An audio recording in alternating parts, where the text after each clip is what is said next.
बिस्मिल्लाहिर्रहमानिर्रहीम। अस्सलाम वालेकुम। एक नए व्लॉग के साथ सोहेल रशीद आपसे मुखातिब। नाजरीन, मियाँ मोहम्मद नवाज शरीफ जो कि 3 बार इस मुल्क में वज़ीर आज़म रहे और इस वक्त सबसे तजर्बाकार सियासतदान, बाज़ लोगों का दावा है कि वही हैं और उनकी खामोशी भी बड़ी सियासत है और उनका बोलना भी बड़ी सियासत है। लेकिन मियाँ मोहम्मद नवाज शरीफ आज का जो व्लॉग है उसमें आपको उनकी सियासत, उनका तजुर्बा, हर चीज़ खुलकर आपके सामने हम रखेंगे। किस हवाले से जो इस वक्त मुल्क में सियासी इशू चल रहा है, जो सबसे बड़ी खबर है, जो मुज़ाकरात जिनका आगाज़ बड़ा शान व शौकत से किया गया था, उस पर अब जो चीज़ें सामने आ रही हैं, खबर आपको अगर मैं बैनर हेडलाइन पहले दे दूं, वो ये है कि अब इमरान खान ने मुज़ाकरात की मेज़ पर बिठाकर बिना पहली चाल चले हुकूमत की चली चाल पर ही हुकूमत को फंसा दिया है। मैं मुकम्मल तफसील आपको बताऊंगा। चाल हुकूमत ने क्या चली थी कि तहरीरी मुतालबात दें पाकिस्तान तहरीक इंसाफ वाले, और ये मुतालबात क्यों तहरीरी मांगे जा रहे थे? ताकि टाइम आगे बढ़े और इमरान खान के कोर्ट में बाल फेंका जाए और उन्हीं के ऊपर डाला जाए। इशू ये था कि हमेशा कहा जाता था कि इमरान खान सियासी नहीं है, सियासत नहीं करते, हमसे बात नहीं करते, हम ही सब कुछ हैं। तो इमरान खान ने कहा जी कीजिए इनसे बातचीत शुरू हुई। अच्छा, सिर्फ हुकूमत नहीं कहती थी, हम सहाफ़ी भी कहते थे कि भाई मुज़ाकरात से राह निकालें। अब मुज़ाकरात की मेज़ पर पाकिस्तान तहरीक इंसाफ जा बैठी और बता दिया जी कि हमारे 4 मुतालबात हैं। कहा गया जी कि अच्छा 4 नहीं तो ये तो मैंडेट शेंडेट वापसी, तो फिर इसका मतलब आप हमारा खात्मा चाहते हैं। उन्होंने कहा चलें आप मैंडेट वापसी को फिलहाल उठा के टेबल से परे रख दें, आप हमें ये दे दीजिए जी कि 2 वाक़यात हैं 9 मई और 26 नवंबर, उनके ऊपर जुडिशल कमीशन बना दें। जुडिशल कमीशन बनाना आपने है, इंक्वायरी कमीशन एक्ट के तहत फेडरल गवर्नमेंट बनाती है, फिर उसकी रिपोर्ट बाइंडिंग भी नहीं होती, just fact finding report type होती है, और विफाकी हुकूमत ने ही फैसला करना होता है कि उस पर अमल दरामद करना है या नहीं करना। तो सारे इख्तियार आपके पास हैं, बनाइए जुडिशल कमीशन इन वाक़यात के ऊपर। हुकूमत ने कहा जी लिखवा के लाएं, अडयाला जाएं और लिखवा के लाएं। इमरान खान तक ये बात पहुँचाएं कि हमें तहरीरी मुतालबात चाहिए। पाकिस्तान तहरीक इंसाफ के जो लीगल ब्रेन्स थे सारे कहने लगे जी कि कोई काम गलत हो जाएगा, जो तहरीरी ये मांग रहे हैं ना, ये पता नहीं हमारे खिलाफ बयानिया बनाएंगे, क्या करेंगे। भागे भागे जी अडयाला जेल में जो रूटीन की मुलाकातें थी, मुज़ाकराती कमेटी की मुलाकात नहीं। और मुज़ाकराती कमेटी ने यह कहा था जी कि आप इमरान खान के पास ना जाइएगा तो कागज़ पेंसिल से लिखवा लें। अब मैं जो खबर है आज की उस तरफ आने से पहले ये तमहीद बड़ी ज़रूरी है ताकि आपको पूरी कहानी समझ आए। लोग समझते थे इमरान खान करेगा इनकार, और हुकूमत की भी तवक्को थी यही कि इमरान खान इनकार करेगा। तो यह मुज़ाकरात की मेज़ पर बैठकर पहली सियासी चाल हुकूमत ने चली थी कि इमरान खान हमें लिख कर नहीं देगा। पीटीआई वाले भी समझते नहीं लिखेगा, लेकिन इमरान खान ठहरा खिलाड़ी, उसने कहा जी लिख के दें। क्या बात है, लिख के दें, क्या डर डर किसका है कि कल ये हमारे खिलाफ सियासी तौर पर इस्तेमाल करेंगे? हम तो हर जगह कह रहे हैं कि भाई उन वाक़यात की तहकीकात होनी चाहिए, लिख के दें। अब जब से इमरान खान ने कहा है ना लिख के दें, हुकूमत पकड़ाई नहीं दे रही मुज़ाकरात की मेज़ पर वापस आने के लिए कि भाई अब तो लिखे हुए मुतालबात आ जाएंगे, तो उसके बाद हम क्या करेंगे। लेकिन उससे पहले एक और बात भी है। हुकूमत ने कहा था कि मुज़ाकराती कमेटी को हम इमरान खान से जेल में मुलाकात करवाएंगे, क्योंकि हम हुकूमत है तो हम करवा सकते हैं। अब वो मुलाकात हो नहीं रही और इसलिए कमेटी का जो मुज़ाकराती कमेटी है उसके तीसरा इजलास ही नहीं हो रहा। गुज़श्ता शब स्पीकर कौमी असम्बली एयाज सादिक साहब ने यह कहा कि मुझसे तो जी ना हुकूमत ने रब्ता किया है, ना ही अपोजिशन ने यानी पाकिस्तान तहरीक इंसाफ ने रब्ता किया कि कहाँ बैठे, तो इसलिए मैं तो अगर वो डायरेक्ट रब्ता करना चाहें तब भी कर लें, मैं तो तैयार हूँ जी, मैं तो अच्छा बच्चा हूँ। लेकिन आज ये हुआ है, अब मैं खबर जिसकी तरफ आ रहा हूँ, आज पाकिस्तान तहरीक इंसाफ की जानिब से रब्ता करने की कोशिशें जारी हैं स्पीकर कौमी असम्बली से, और जो साबिक स्पीकर हैं असद कैसर, उनकी एक स्टेटमेंट भी है, और इसके अलावा जो हामिद रज़ा मुज़ाकराती कमेटी के रुकन हैं उनकी भी स्टेटमेंट है। दोनों आपके सामने रखते हैं। पहले आपको जो राब्ते से जुड़ी स्टेटमेंट है वो हामिद रज़ा साहब की है। ये मुज़ाकराती कमेटी में बैठते हैं। इन्होंने कहा जी कि एयाज सादिक साहब ने चूँकि कहा था हमसे रब्ता नहीं हो रहा, तो जो हमारी कमेटी के सरबराह हैं उमर अयूब साहब, वो आज दिन से स्पीकर साहब से टेलीफोनिक रब्ता करने की कोशिश कर रहे हैं और स्पीकर कौमी असम्बली को बजरिया मैसेज भी आगाह किया है कि हमारी मुज़ाकराती कमेटी यानी PTI की कमेटी कल इतवार 12 जनवरी को या आप पीर के दिन रख लें 13 जनवरी को मुज़ाकराती कमेटी के तीसरे इजलास के लिए हम तैयार हैं, आप हुकूमती कमेटी को बुला लीजिए। और मुज़ाकराती कमेटी की दूसरी मीटिंग में एयाज सादिक की मौजूदगी में हुकूमती कमेटी ने कहा था कि इमरान खान से आज़ादाना और तवील नशिस्त की मुलाकात करवाई जाएगी, जिस पर इरफान सदीकी भी आप कह रहे हैं कि हमने ये वादा तो किया था, तो इस पर अमल होना चाहिए था। ठीक है। और फिर स्पीकर कौमी असम्बली सरदार एयाज सादिक ने पूरी कौम को आगाह करें, ये अहमद रज़ा कह रहे हैं कि हुकूमती टीम जो है वो अपनी कमिटमेंट, अपना वादा पूरा करने में नाकाम हुई है और हमारी मुलाकात नहीं करवा सकी, क्योंकि स्पीकर साहब होस्ट हैं। तो अब पाकिस्तान तहरीक इंसाफ की टीम ये कह रही है कि हमारी ये मुलाकात नहीं हो सकी, तो अब स्पीकर साहब की मौजूदगी में ये वादा हुआ था, तो अब इसको वो तस्लीम भी करें और कौम को आगाह करेंगे कौन डंडी मार रहा है। और फिर ये भी वो कह रहे थे कि इमरान खान सजा याफ्ता कैदी इस वक्त नहीं है, और ये फैक्ट है, अभी तक तो 109 मिलियन पाउंड स्कैंडल का फैसला नहीं आया और सिर्फ बाकी केसों में ज़मानत पर हैं। उन्होंने कहा कि इनकी हैसियत अंडर ट्रायल सुपीरियर क्लास कैदी की है और कानून के मुताबिक इमरान खान का इस्तेकाक है कि वो एक अंडर ट्रायल कैदी की हैसियत से जो है ना उनको हकूक़ मिले।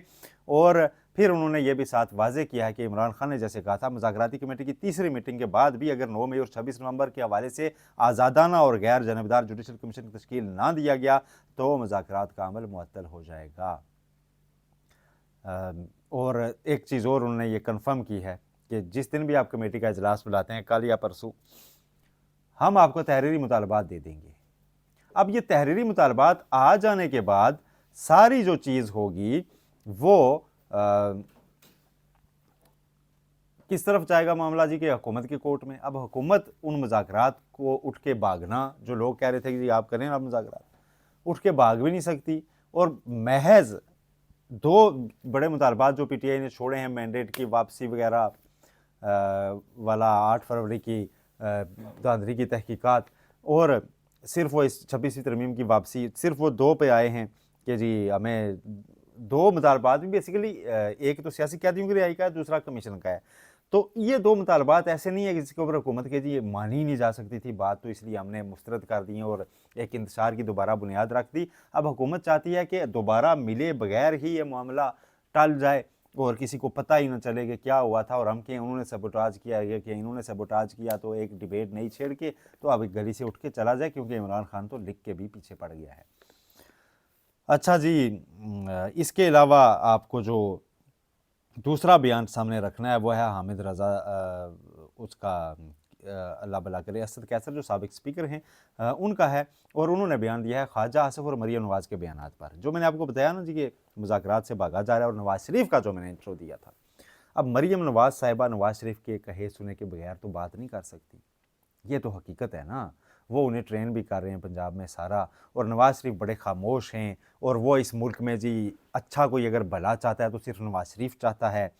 8 फरवरी के इंतखाबात में उनके अपने साथी समझते हैं कई सीनियर रहनुमा कि उनको ये हुकूमत भी कबूल नहीं करनी चाहिए थी और अपनी नशिस्त भी लाहौर वाली कबूल नहीं करनी चाहिए थी। जिस तरह से उनके मामलात हैं, नजम सेठी साहब ने कई बार दावे किए, उन्हें पता है कि वो हारे हुए हैं। जावेद लतीफ़ साहब ये कहते हैं वो अपनी सीट हारे हुए हैं, और नवाज़ शरीफ साहब कभी इसकी तरदीद तक नहीं करते।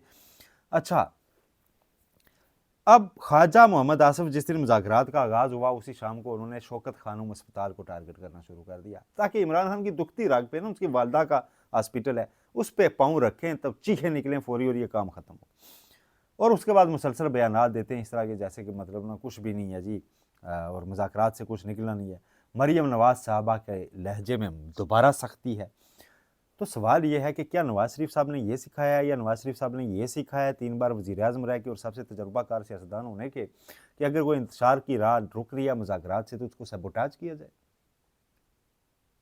या फिर उनके सियासी तौर पर दिमाग बांझ हो गया है कि वो मुज़ाकरात की मेज़ पे बैठे हुए कोई सियासी चाल नहीं चल सकते और वो चाहते हैं कि ये बसात उलट जाए। लोग कहते हैं वो दोबारा मुतहरिक होने लगे हैं। मैं सोच रहा हूँ कि वो मुतहरिक किस स्लोगन के साथ होंगे। क्या वो जस्ट शहबाज शरीफ की तरह के मुतहरिक होंगे तो एक और शहबाज शरीफ कहलाएंगे, या वो जो नवाज शरीफ था वोट को इज्जत दो वाला वो मुतहरिक होने जा रहा है? अगर वो मुतहरिक होने जा रहा है तो कहाँ जाएगा? उसके लिए तो उसके रास्ते अडियाला से गुजरते हैं। वो तो अडियाला वाले के पास जाके बैठेगा और कहेगा हाँ जी आओ हम रास्ता निकालते हैं। लोग दावा कर रहे थे कि नवाज शरीफ खुद अडियाला जेल जाने को तैयार हैं चलकर, कि वो सियासी दायरे में वापस इमरान खान को लाएं। इमरान खान तो मेज़ सजा के बैठा हुआ है, जी आएँ आएँ आप तशरीफ़ ले आएँ। इलेक्शन में मुकाबला होता है ना सियासत में, वो हो चुका। सड़क में मुकाबला होता है ना, वो हो चुका। पार्लियामेंट में मुकाबला होता है, वो हो चुका। मुज़ाकरात की मेज़ पे होता है, वो भी करके तो देखें। क्या वहाँ पे लगता है कि इमरान खान वहाँ भी हरा देगा? क्या बात करते हैं।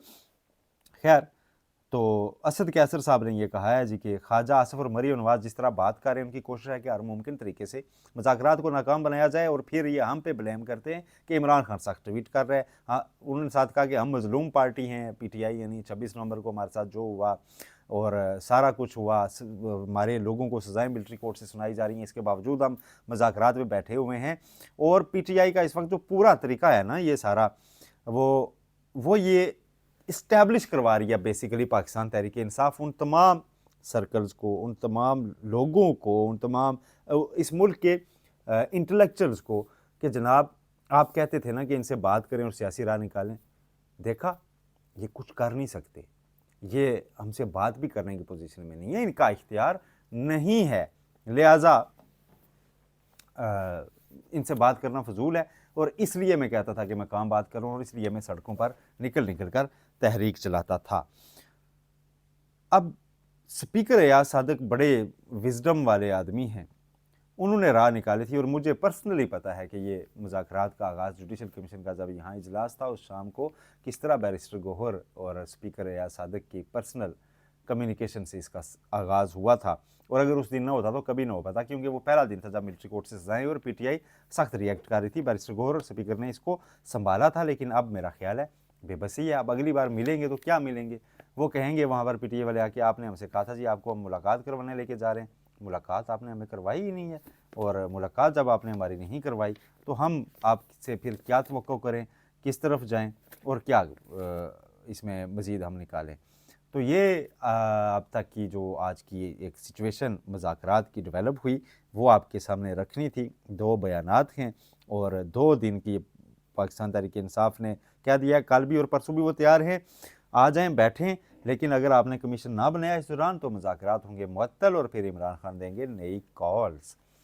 अच्छा जी, इसके अलावा एक ख़बर यह है कि लाहौर बार के इंतखाबात में इमरान खान के नामज़द करदा मुबशर रहमान 2400 वोट लेकर सदर बन गए हैं और आज़म नज़ीर तारड़ साहब के ग्रुप को शिकस्त हुई है। ये लाहौर से ही हो सकता था, अगरचे इस बार जितनी ज़्यादा बार से हैं वो तारड़ साहब का ग्रुप यानी आसमा जहांगीर ग्रुप, उसने वहाँ पर ज़्यादा स्वीप किया है और काफ़ी सारे मामला थे। लेकिन लाहौर की बार जो है ना, लाहौर में वकला पर होल्ड रखना पूरे पंजाब में वकला के लिए वो है। तो ये एक इस्लामाबाद के भी वोट खैर आज हो रहे हैं, देखते हैं उसमें भी क्या नतीजे आते हैं। ये अब तक